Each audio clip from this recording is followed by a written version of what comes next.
whispers in the deep dark night. Shadows dance. Welcome to the AI Riff, where we cut through the noise and break down the top AI stories of the week with real talk and real relevance. No hype, no fluff, just a vendor-agnostic take on what's actually shaping your world today. Whether you're in tech, lending, or just trying to make sense of the headlines, we're here to separate the wheat from the chaff and the facts from the fiction. Now let's get this started with your hosts, Mario Diabenedetto, Rob Katz, and me, Kyle Myers. We hope you enjoy this episode of the AI Riff.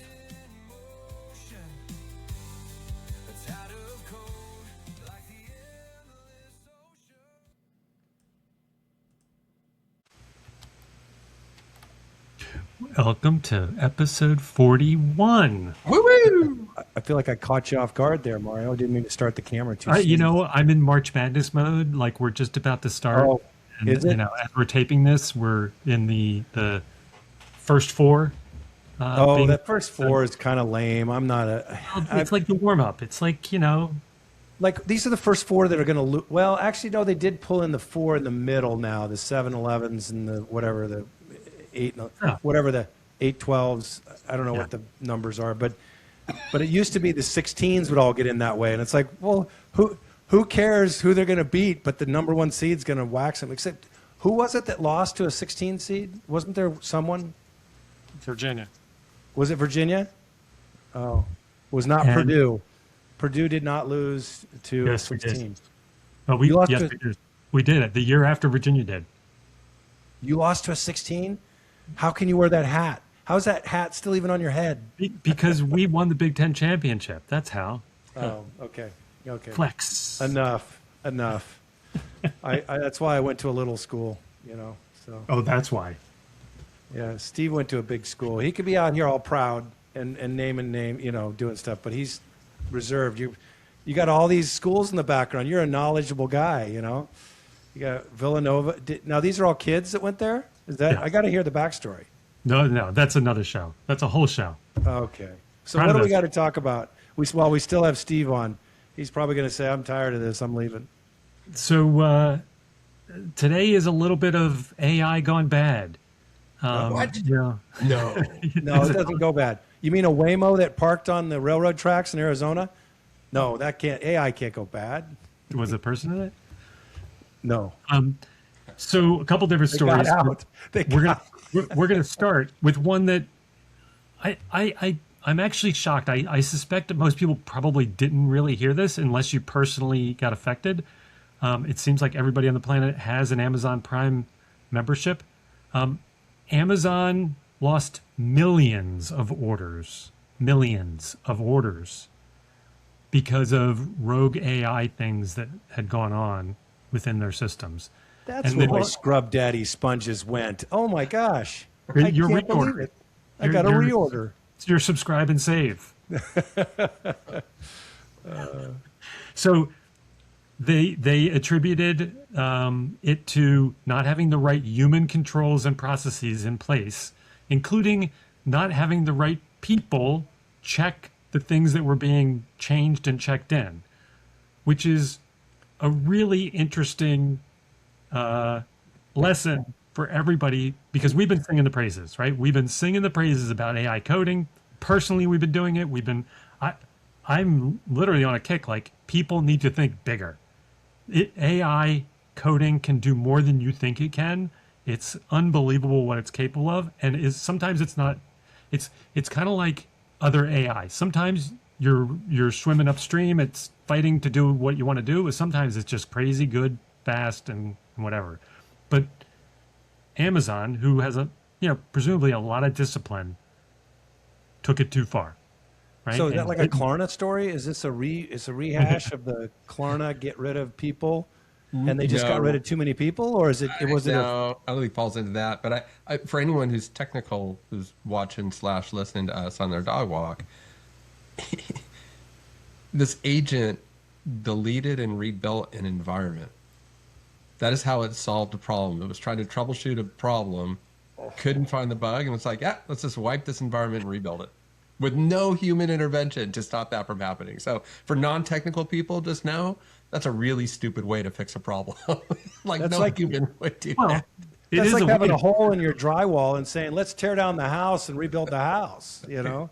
Well, in a Holy previous cow. episode, Steve asked when AI would be able to do commerce. Well, it could theoretically do commerce. It just might not do it the way you want it to do it. Right. Yeah.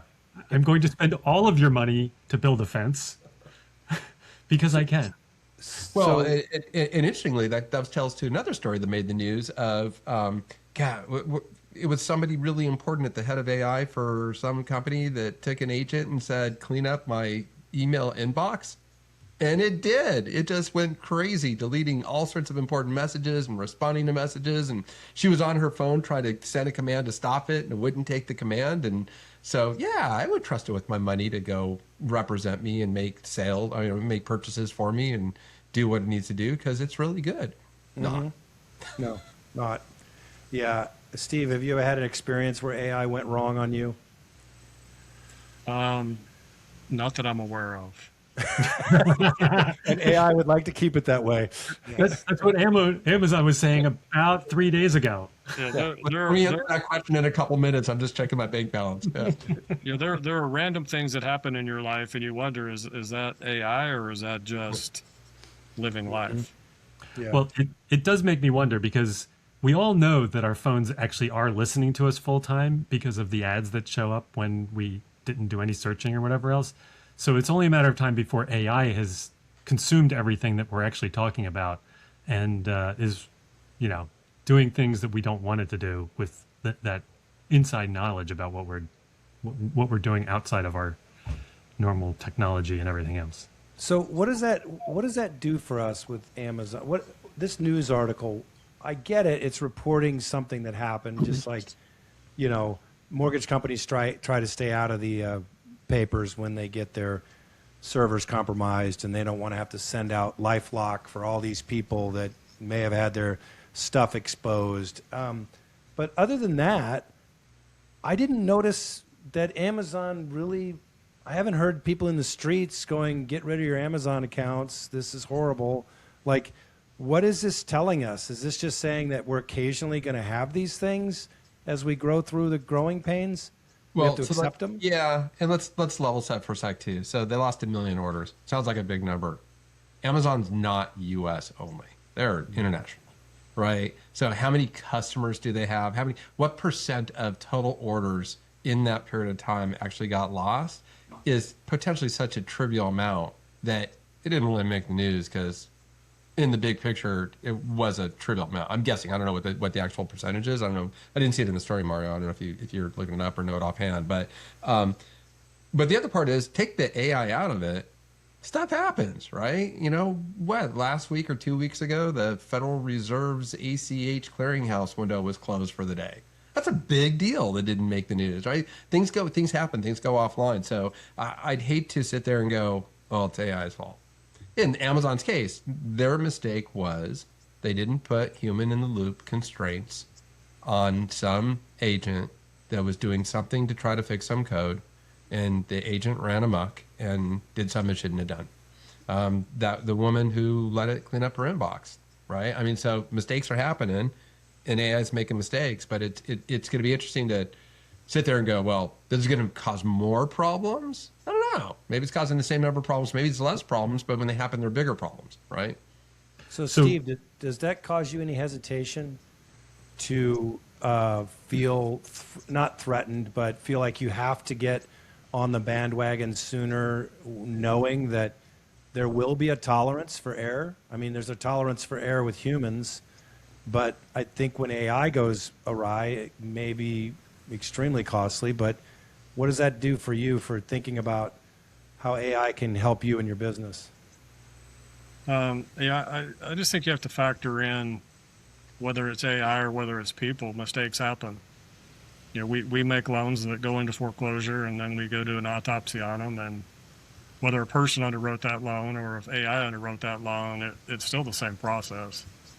I think if you become totally dependent on AI, and so if it makes one mistake, you're out of business, then I think you got to guard against that. But